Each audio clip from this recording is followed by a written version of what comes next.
आजच्या या पत्रकार परिषदेला वेगवेगळ्या छत्रपती संभाजीनगर शहर आणि ग्रामीणच्या विकासासाठी जे प्रोजेक्ट आहेत त्याच्या आम्ही रिव्ह्यू मीटिंग घेतली। त्यासाठी जी PNG गॅस लाईन 2-2.5 वर्षापूर्वी चालू केली होती त्यांचे प्रॉब्लेम्स सॉल्व करून त्यांना रेग्युलाइज कसं करता येईल यासाठी मुद्दाम भारत पेट्रोलियमची गॅस लाईनचे देशाचे इन्चार्ज मिस्टर अक्षय वडवाजी आलेत। हे अक्षय वडवाजी ही स्टेज इन दिल्लीहून आलेत। त्याचबरोबर त्यांची टीम आहे तुमचा मिलिंद लमारे बरोबर ना? तुम्ही कुठं असता? मुंबईला असतात। ते आलेत। त्याचबरोबर आपल्या ह्या प्रोजेक्टसाठी अहमदनगर आणि याच्यासाठी जाधव म्हणून मनोज जाधव हे आलेत आणि एक होते GM कुठे गेले युनिव आहे ते। ह्याच्यामध्ये 2 डिव्हिजन असतात, एक गॅस डिव्हिजन दुसरं पाईपलाईन डिव्हिजन। म्हणजे पाईपलाईन डिव्हिजननं पाईप टाकायचं काम करायचं आणि गॅस डिव्हिजननं नंतर मेंटेन करायचं। तर he is ED for gas division आणि पाईप डिव्हिजनचे GM आले होते। ते कुठून आले? कहाँ से? मुंबई से। त्यांचं घेऊन आम्ही बैठक घेतली रिव्ह्यू। साधारण 193 किलोमीटर श्रीगोंदाची गॅस लाईन आपणाला संभाजीनगरपर्यंत आता आलेली आहे। संभाजीनगरमध्ये जिथं फॉरेस्ट डिपार्टमेंट आहे कुठं अहमदनगरला तिथं मध्ये अडवलं होतं। कलेक्टरना आम्ही भेटलो होतो, बोललो होतो, तिथल्या फॉरेस्ट ऑफिसरला बोललो होतो, पण तिथलंही काही काम झालं। फक्त आता आपणाला तिला चार्ज करायचं आहे, बरोबर आहे? चार्ज करायचं आणि हे चार्ज करत असताना संभाजीनगर शहरामध्ये ओव्हरऑल वेगवेगळ्या कंपनीचे 7 लाख कनेक्शन्स आहेत गॅसचे। तर ह्या 7 लाख कनेक्शन्समध्ये यांनी किमान अपना टारगेट कितना है? 2.5 lakh.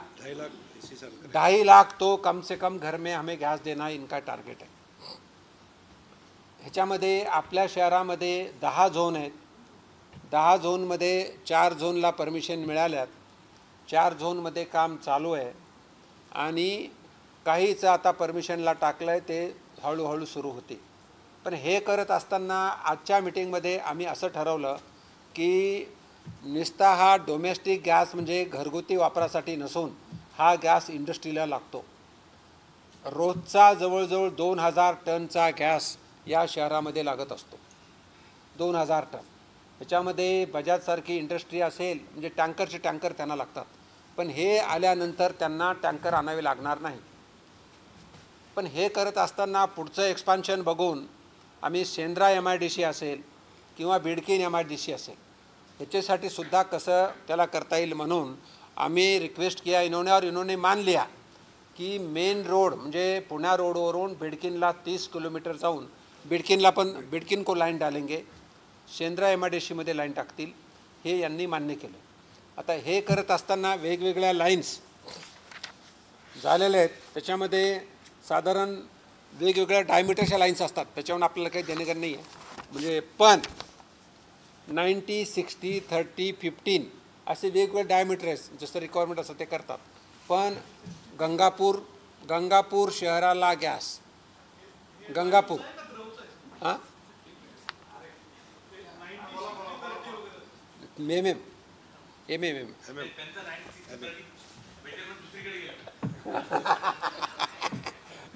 mm, 60 mm, 13 mm, 15 mm डायमीटरचे pipeline असतात वेगवेगळ्या प्रकारचे, ते टाकलेलं आहे। आपल्या शहरामध्ये एकंदरीत जर लाईन टाकल्याची असेल तर 1555 किलोमीटरची लाईन टाकावी लागेल। त्याच्यामधले किती झाले? कितना हो गया अभी? 400 कुछ हो गया, 450 का हो गया है। म्हणजे आपल्याला भरपूर काम करायचं अजून। हा 50% कुठं झालं? 30% हो गया, 30%। ठीक आहे। एनिवे तर हे काम लवकरात लवकर करून त्यांनी आम्ही सांगितलं की हे करायला अजून 1-2 वर्ष लागेल पूर्ण करायला शहर, पण किमान शहरामध्ये गॅस आला, इथपर्यंत गॅस लाईन आली। फक्त अहमदनगरच्या पुढे ती गॅस लाईन चार्ज करायची राहिली। त्यांनी परमिशनसाठी टाकलेलं आहे आणि परमिशन मिळाली की गॅस आपल्या शहरापर्यंत येऊन जाईल. गैस चार्ज कैसा करते हैं? गैस चार्ज करने से पहले हमारे को एक्सप्लोसिव डिपार्टमेंट का अप्रूवल लगता है, तो हमने अपना जो डॉक्यूमेंट्स है सारा एक्सप्लोसिव डिपार्टमेंट नागपुर में जमा कर दिया है. उन्होंने आके इंस्पेक्शन भी कर लिया है. उनकी जो ऑब्जर्वेशन है वो हम पूरी कर रहे हैं और इस महीने के आखिर तक हम अपनी ऑब्जर्वेशन जमा करेंगे. उसके बाद वो हमारे को अप्रूवल देंगे, फिर हम गैस चालू कर देंगे उसको टेस्टिंग करके. टेस्टिंग हो चुका है, हाइड्रो टेस्टिंग हो चुका है. एक्सप्लोसिव अप्रूवल देता है उसका, एक्सप्लोसिव अप्रूवल पेंडिंग है. जैसे ही वो आएगा हम इसको गैस को चालू कर देंगे. आता यांनी डेडलाईन सांगितलं की अशाच प्रकारची ऑगस्टमध्ये मीटिंग घेऊ आणि सप्टेंबरमध्ये शहरातील 2 झोनमध्ये गॅस म्हणजे डोमेस्टिक गॅस राहील. आता ह्या गॅसचा फायदा असा आहे की he is all the time 24/7 उपलब्ध राहील गॅस. नंबर 1, गॅस सिलेंडर संपलं म्हणून आमच्या माता भगिनींना अडचण येणार नाही. म्हणजे नंबर 3, गॅस सिलेंडर थोडं जरी वाद कमी झाली तर आपण म्हणतो अर्ध सिलेंडर वाहून जातं, ते नुकसान होतं, ते लागणार नाही. नंबर 3, त्याच्यापेक्षा जास्त महत्त्वाचं म्हणजे हा गॅस लीक जरी झाला समजा तरी तो हवेत उडून जातो. हा लाईट गॅस आहे. हे लिक्विड पेट्रोलियम गॅस LPG अगर आहे तो नीचे दब जाता है, आग लागते, म्हणून ह्याच्यानं डेंजरस नाही आहे. हा लाईट गॅस आहे. तर हा लाईट गॅस असल्यामुळे ह्याच्यामुळे फायदा. आणि त्याहीपेक्षा जेवढं वापराल तेवढं तुम्हाला गॅस, जेवढं वापराल त्याच्यापेक्षा जास्त मीटर रीडिंग केली जाईल. म्हणून अगोदर पैसे भरा आणि मग गॅस घ्या असं नाही आहे. महीने महिन्याला तुम्हाला बिल येईल. एक महीना को लेते, 2 महीने को लेते, 2 महीने को, सॉरी, दोनों रहेंगे. प्रीपेड रहे, पोस्टपेड रहे, दोनों देंगे सर. जिसका जो कस्टमर, जो ग्राहक की इच्छा होगी उस हिसाब से देंगे. प्रीपेड भी होगा, पोस्टपेड भी होगा. प्रीपेड होगा, पोस्टपेड होगा असं. हाँ, आपको बोलो 2 काय 2 झोन कोणते ते मला सांगता येणार नाही. वार्ड नंबर कौन से पता? 2 वार्ड है. कहाँ होगा इनके बोल रहे हो? वार्ड 2 वार्ड में 2 वार्ड कौन से है भाई? जहाँ पे हम पहले लाइव करेंगे डोमेस्टिक.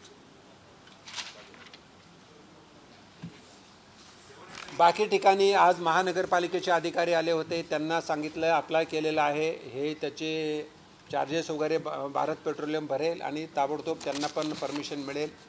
आणखी काही ठिकाणी त्यांना खोदायला परमिशन मिळत नव्हते, पण त्यांनी चार्जेस भरल्यामुळे काही अडचण येणार नाही आहे.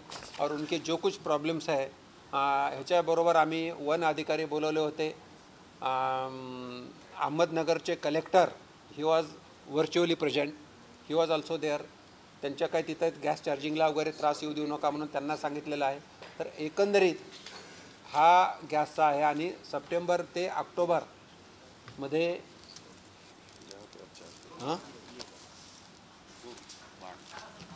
सप्टेंबर ऑक्टोबरमध्ये आम्ही याचं उद्घाटन करणार आहोत 10,000 लोकांना. Zone 7, 9, 4 और 5. Zone 7, 9, 4 और 5, इसमें हम पहले गैस चालू करेंगे सितंबर को. Zone 7, 9, 4 and 5. महापालिका झोन.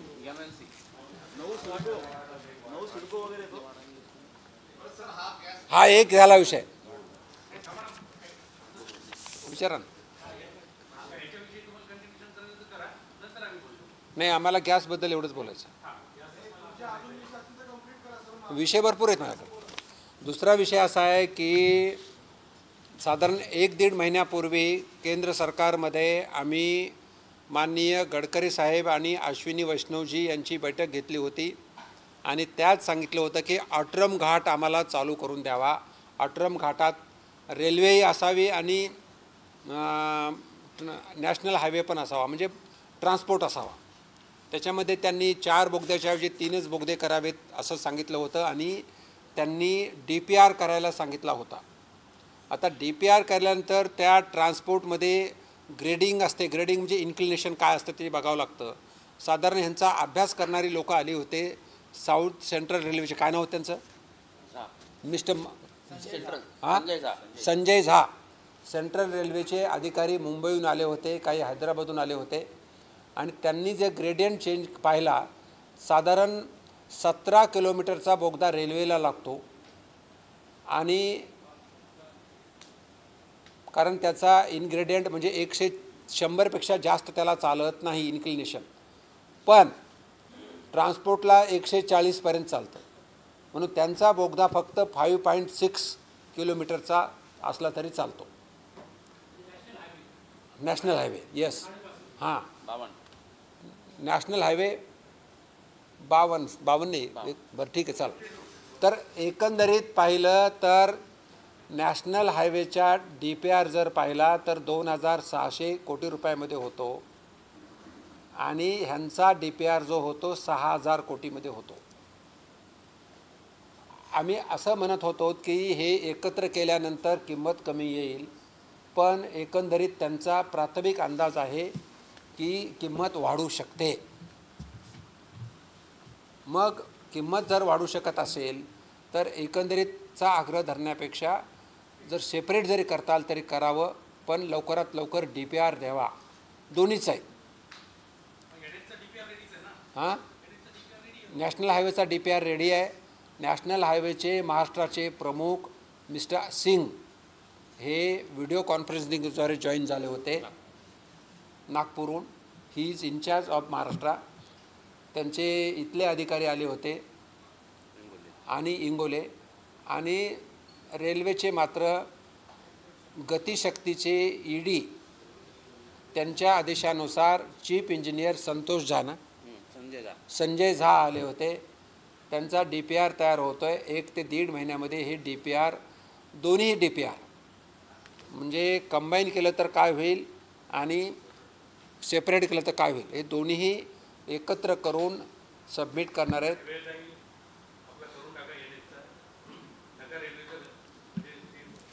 ठीक आहे ना.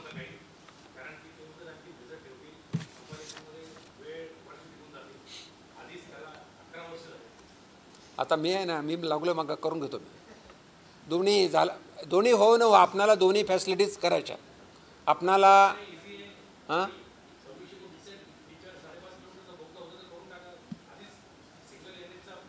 ठीक ठीक.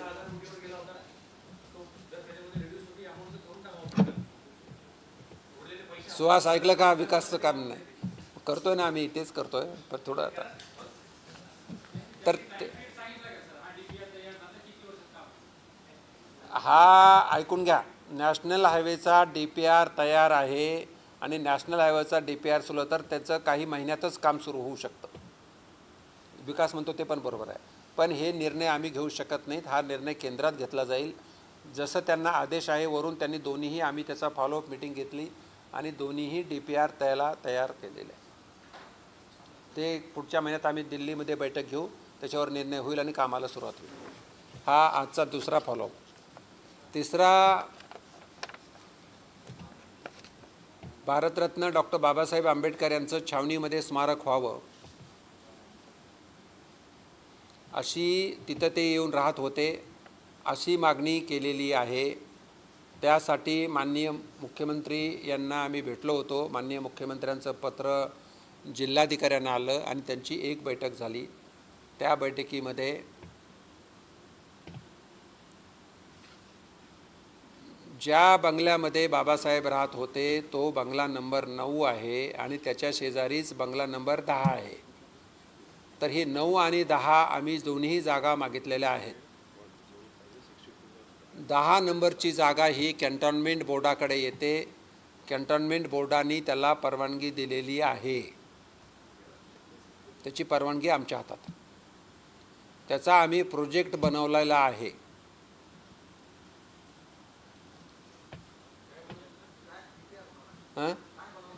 त्या प्रोजेक्टमध्ये एक टेम्पररी आहे बरं करायचं, उगीच तो म्हणजे मंजूर वगैरे काही झालेलं नाही. असं कशाला सांगू मग उगीच.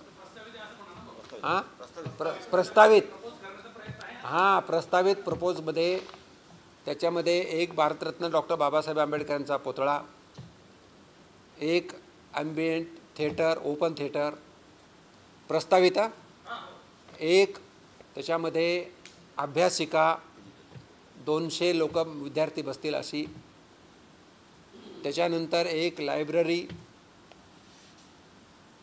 त्याच्यानंतर एक ऑडिटोरियम,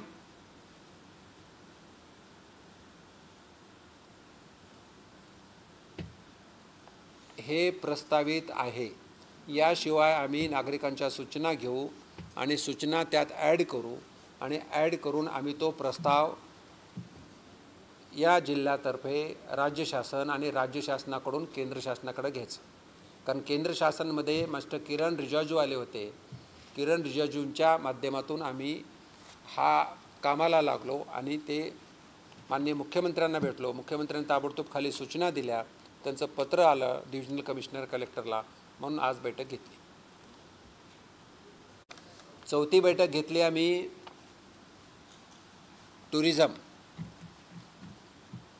टुरिझमचं. घृष्णेश्वर मंदिराच्या समोर अहिल्यादेवी कुंड आहे आणि त्याच्याच समोर शहाजीराजे गडी आहे. या शहरामध्ये आलेला पर्यटक संध्याकाळच्या वेळेस त्यांना काहीतरी पाहण्यासाठी असावं म्हणून आम्ही 2 प्रोजेक्ट हाती घेतले होते आणि ते पूर्ण झालेले आहेत. आपणाला विनंती आहे, आपल्या माध्यमातून जनतेपर्यंत आम्ही पोहोचलो तर लोक तिथं बघायला येतील. अहिल्यादेवी कुंडच्या तिथं साऊंड अँड लाईट शो केलेला आहे. अहिल्यादेवी पुण्यश्लोक अहिल्यादेवी यांची 300वी जयंती साजरी झाली त्यावेळेस तिथं 2 शो करण्यात सुद्धा आले. 30-31ला दोन्ही दिवस केले. साधारण 100च्या आसपास प्रत्येक वेळेस प्रेक्षक होते. प्रत्येक शो हा 17 मिनिटाचा आहे. एक मराठी आणि हिंदी.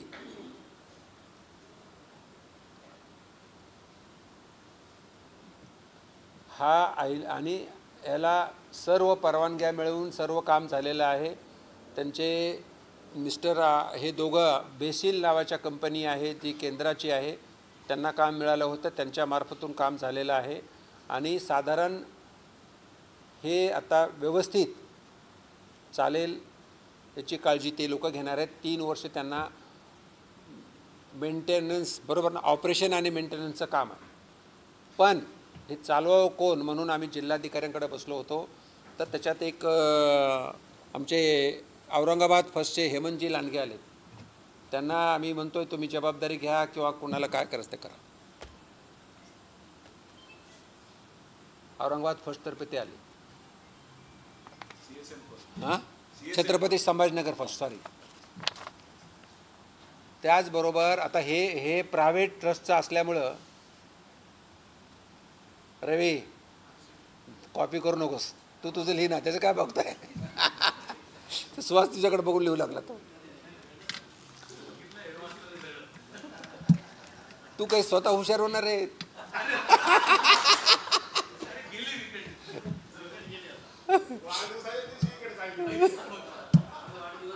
अरे सॉरी आपण त्याचं स्वागत करू. तर ते हे ट्रस्टचं असल्यामुळे ते ट्रस्ट काढतील, त्यांना देतील, हे सगळं होईल. पण शहाजीराजे गडी हे PWDची जागा आहे, त्या ठिकाणी काम केलं आहे. बेसिल नावाच्या कंपनीनेच पैसे लावून तिथं काम केलेलं आहे. तर तिथले तहसीलदार आले होते या बैठकीला. काय नाव त्यांचं? कंकाळ, स्वरूप कंकाळ होते. स्वरूप कंकाळ आणि हां, ते म्हणतात त्याला खर्च येतो महिन्याला 2 लाख रुपये कोणी भरायचा खर्च, याचा आम्हाला प्रोविजन नाही.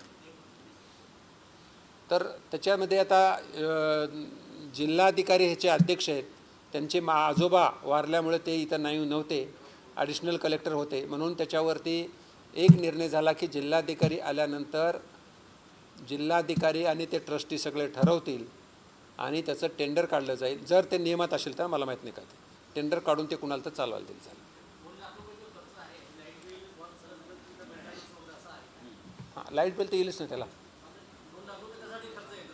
2 लाख कशाला येईल खर्च? लाईट बिल किती?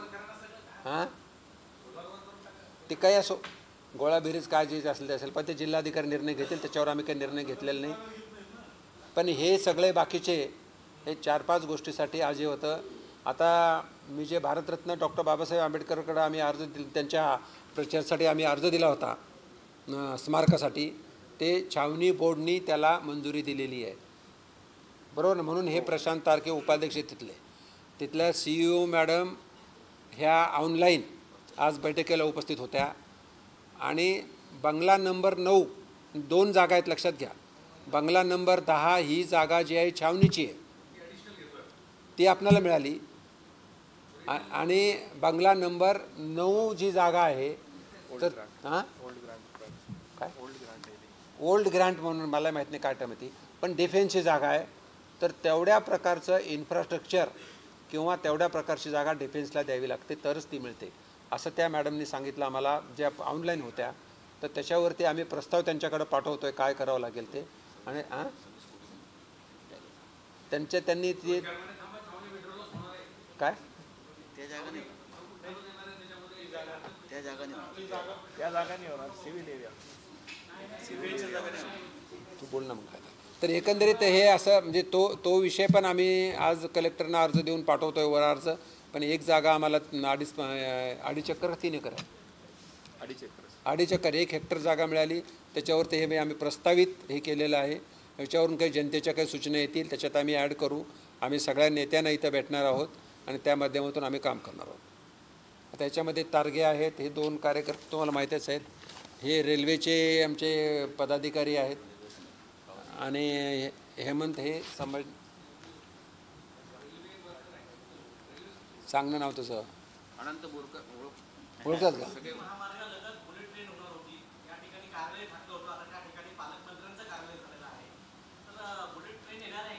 कुठे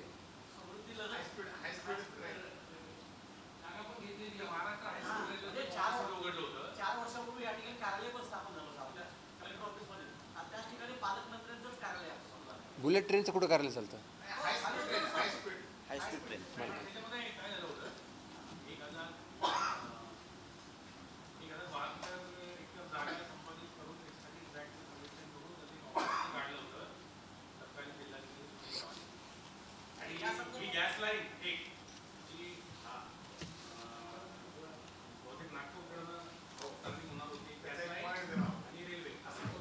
अरे त्या मी पेट्रोलियम कमिटीमध्ये मी होतो.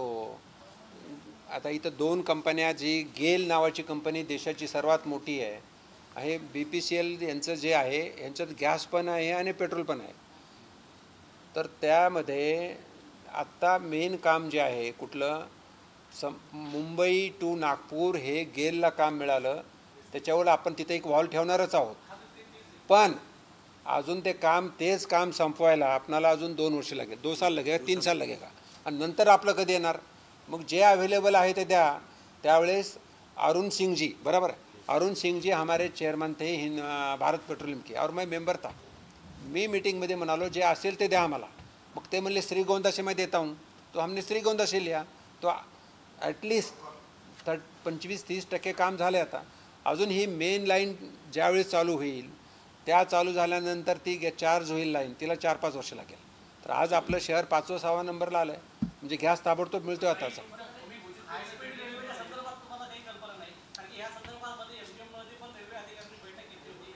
अरे बाबा, मी स्वतः ज्यावेळेस अश्विनी वैष्णव इथं आले होते त्यावेळेस आम्ही त्यांच्याबरोबर जागेची पाहणी केली होती. ती जागा लागते कमी पडते याच्यावरती त्यांना अजून काही निर्णय नाही. म्हणून त्याच्यावरती अजून काही मला वाटत नाही काही निर्णय झालेला नाही. आणि मी त्यावर काय बोलत नाही. तू जालनेच आहेस ना? मग असं कसं बोलतोस तू?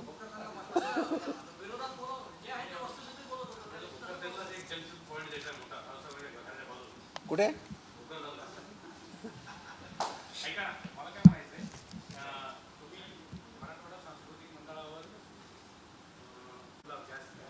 हो हो, पूरे हार्दिश वो बोल रहे, हिंदी में बात करो ना.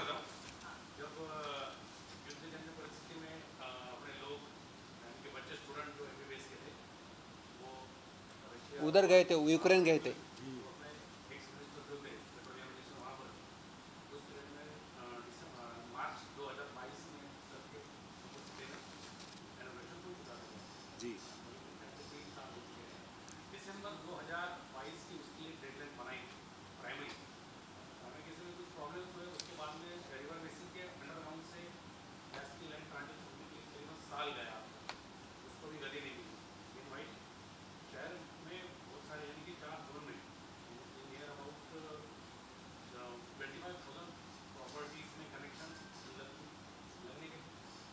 60,000 से ज़्यादा कनेक्शन लगे. 82,000. 82,000 लिहा.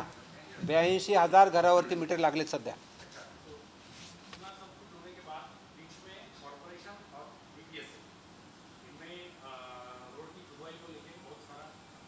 उन्होंने, आपको पता नहीं है, अस्तिक पांडे थे, 350 करोड़ मांगे थे इनको, तो वो बोले हम काम बंद करते. बोले काम ने बंद किया था आपने. बाद में मैंने मीटिंग लिया, मैं बोला जो ये कॉरपोरेशन सी क्लास की है, जो मुंबई की आप रेट मत लगाओ, इधर जो सी जो लगता है वो लगाओ. तो फिर आके 20 करोड़ है कुछ तो हो गए. बाद में मेरे हाथ से चेक दिया कमीशन को.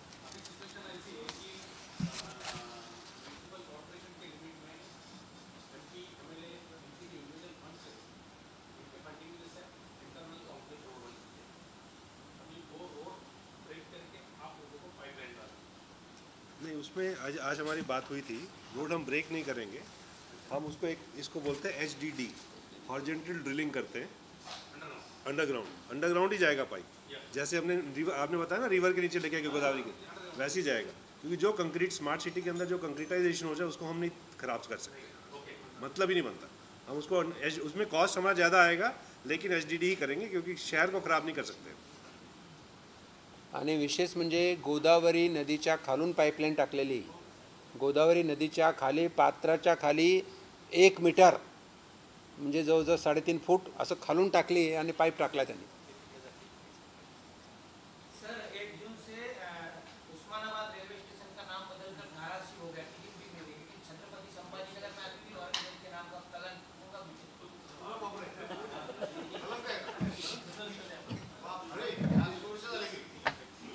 ये कलंक निकालने के लिए हम कोशिश कर रहे हैं और गृह मंत्रालय से एक सर्कुलर निकालना चाहिए, जो सर्कुलर के माध्यम से रेलवे स्टेशन का और एयरपोर्ट का नाम बदल जाता है.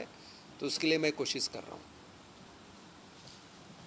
एयरपोर्ट की फाइल जब भी जाके काफी समय हो गया, एयरपोर्ट के नामांकन का स्टेटस है, कैबिनेट के आने के लिए आप इसको क्या कोशिश कर रहे हैं? मैं वही बोला कि एयरपोर्ट और रेलवे स्टेशन के लिए केंद्र के गृह मंत्रालय का सर्कुलर के बिना ये नहीं बदल सकता. और उसी के लिए जो अपने महाराष्ट्र में हो या देश में हो, इकट्ठा करके पूरा नाम एक साथ बदल जा सकते हैं. केंद्र में डिसीजन हो सकता है.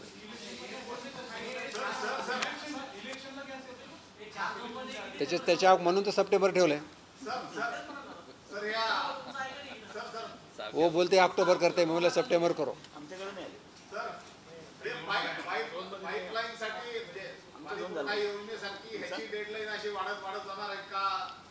अरे पिण्याच्या पाण्याची पाईपलाईन खूप मोठी असते, अवघड असतं. ती फक्त म्हणजे 40 किलोमीटर आहे. आता ही 193 किलोमीटर आणली ना आपण इथपर्यंत, पण ही छोटी लाईन आहे. त्याच्यामध्ये काही असं ह्याच्या बाजूला लाईन फुटायचा वगैरे काही नाही आहे. डेड लाईन कुठलाही काम तुमच्या माहितीस्तव जसं सांगितलं महानगरपालिकेने अडवून टाकलं, 6 महिने गेले. आता वन विभागाने जे आहे, कुठल्या वन विभागाने, अहमदनगरच्या वन विभागाने अडवलं, 3 महिने गेले. त्याहीपेक्षा एक आमदार होता कोणीतरी, त्या आमदाराने अडवलं, त्याच्यात 3 महीने गेले. मुझे बोलना पड़ा आमदार को, वो नहीं दे रहा, वो गांव से नहीं जान देता बोले. असं वेगवेगळ्या अडचणी असतात. म्हणजे आपण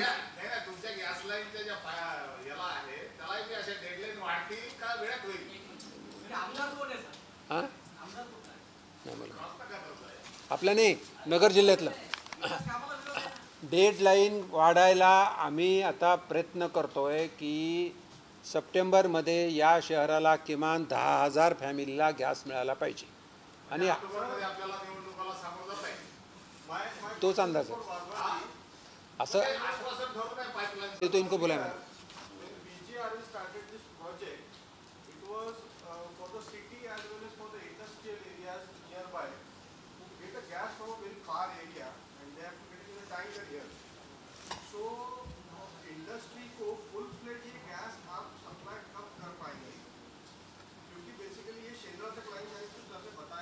अभी आप केंद्र तक जा रहे हो, तो ये इंडस्ट्रियल नीड कब तक फुलफिल हो पाएगी शहर की, ताकि शहर का गैस ट्रांसपोर्टेशन का खर्चा कम हो? देखिए, दो है. एक तो शेंड्रे में जो इंडस्ट्रियल एरिया है वो, और वॉलुंज दोनों जगह पे. तो जो वॉलुंज का इंडस्ट्रियल एरिया वाला जो स्ट्रेच है, उसका एप्लीकेशन ऑलरेडी हमने पैसों में दिया था. मेरे हिसाब से जुलाई एंड तक हम उसको कमीशन कर देंगे. जैसे जुलाई में कमीशन करेंगे उसके बाद जिस जिस इंडस्ट्री को गैस चाहिए हम उनके साथ एग्रीमेंट साइन कर रहे हैं ताकि हम उनकी पाइपलाइन लेना शुरू कर दें।